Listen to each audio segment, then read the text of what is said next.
ئایا ئەمریکا حەشتی شەعبی هەڵدەوەشێنێتەوە؟ شیعەکانی عێراق تاوتوێی داواکەی ئەمریکا دەکەن.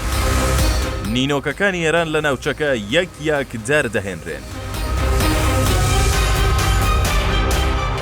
دوای سەردانەکەی ئەنتۆنی بلینکن وەزیری جەرەوەی ئەمریکا بۆ بەغدا، هارزوو میدیا و ئاژانسە جیهانیەکان بڵاویان کردەوە کە ئەمریکا پەیامێکی بۆ هەڵوەشاندنەوەی حەشتی شەعبی داوەتە سەرۆکوەزیرانی عێراق و بەرپرسانی تری وڵاتەکە. دوایەوە شیعەکان کەوتنە خۆیان و بڕیارە چوارچێوەی هەماهەنگی تاوتوێی داواکانی ئەمریکا بکات، بۆ ئەمەش ئەو هێزانە دابەش بوون بەسەر دوو بەرەدا و هەندێکیان بە توندی ڕەتی دەکەنەوە. عیسام کوڕیتی سەرکردەی چوارچێوەی هەماهەنگی ڕایگەیاند هەڵوەشاندنەوەی هێزەکانی حەشتی شەعبی عێراق بەرەو خلیسکانێکی مەترسیدار دەبات. عیسام لە چاوپێکەوتنێکدا بە میدیا عێراقیەکانی وتووە ئەو فشارانەی لەلایەن بەشێک لە پایتەختەکانی ڕۆژئاواوە لە نێویاندا ئەمریکا بۆ هەڵوەشاندنەوەی هێزەکانی حەشتی شەعبی خراوەتە ڕوو زۆر مەترسیدارن. لایەنە نزیکەکانی ئێران لە چوارچێوەی هەماهەنگی شیعەکان دەڵێن هێزەکانی حەشتی شەعبی دامەزراوەیەکی حکومیە و پەیوەستە بە فەرماندەی گشتی هێزە چەکدارەکانەوە و لە دوای ساڵی 2014 قوربانی زۆری بۆ ڕزگارکردنی شارەکان داوە. ئەو هێزە چەکدارانە پرۆژەی لە ناوبردننی عێراقیان پوچەڵ کردەوە، بۆیە داوای هەڵوەشاندنەوەی حەشت بە پلانی ئیسرائیل و ئەمریکا دادەنێت.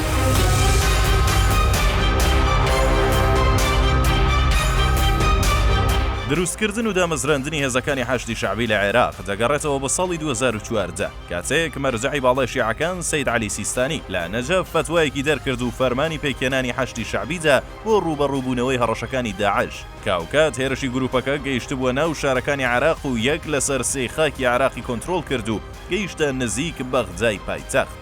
دوای ئەمەش نزیکەی ملیۆنێک کەس خۆبەخشانە چەکەکانیان بەخشی و لەگەڵ سوپای عێراق بەرەوبەرەکانی شار ڕۆیشتن.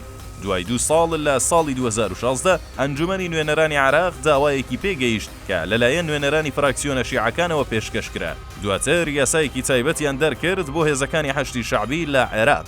بەو پێیە یەکێکە لە پێکهاتەی هێزە چەکدارەکانی عێراق. موختار موسەوی ئەنجامی لێژنەی یاسای شوبەرگری لە پەرلەمان دەڵێت میکانیزمی هەڵوەشاندنەوەی هێزەکانی حەشتی شەعبی تەنها پەیوەست نییە بە حکوومەتەوە، بەڵکو دەبێت بڕیارێک لە پەرلەمانەوە دەربچێت. موسەوی لە بەیاننامەیەکی ڕۆژنامەوانیدا دەڵێت عێراق ئەو لایەنەیە کە دەستپێشخەری هەیە سەبارەت بە هێشتنەوەی هێزە بیانیەکان لەسەر خاکەکەی یان دوورخستنەوەیان. ئەمریکیەکانیش مافیاوەیان نییە داوای هەڵوەشاندنەوەی هێزەکانی حەشتی شەعبی لە سەرۆکوەزیران بکەن. سەرچاوەیەکی سیاسی ئەگەدار ڕایگەیاندووە کە گۆڕانکاریەکانی سووریا شیعەکانی عێراقی وا ترساندووە ناوێرن داواکەی ئەمریکا ڕەت بکەنەوە و ناشیانەوێت حەشتی شەعبی هەڵوەشێتەوە. بۆیە سوودانی لە هەوڵی دۆزینەوەی ڕێگەچارەیەکدایە تا بتوانێت ئەمریکا ڕازی بکات. بەرپرسێکی عێراقی بە ئاژانسێکی ئەمریکی وتووە دەکرێت ئەگەر ئەمریکا دەرفەتێک بدات بە عێراق حەشتی شەعبی لە ناو سوپای عێراقدا جێبکرێنەوە و میکانیزمێکی دیکە بۆ چارەسەری کێشەکە و پێکهاتەی هێزە سەربازیەکانی عێراق بدۆزرێتەوە.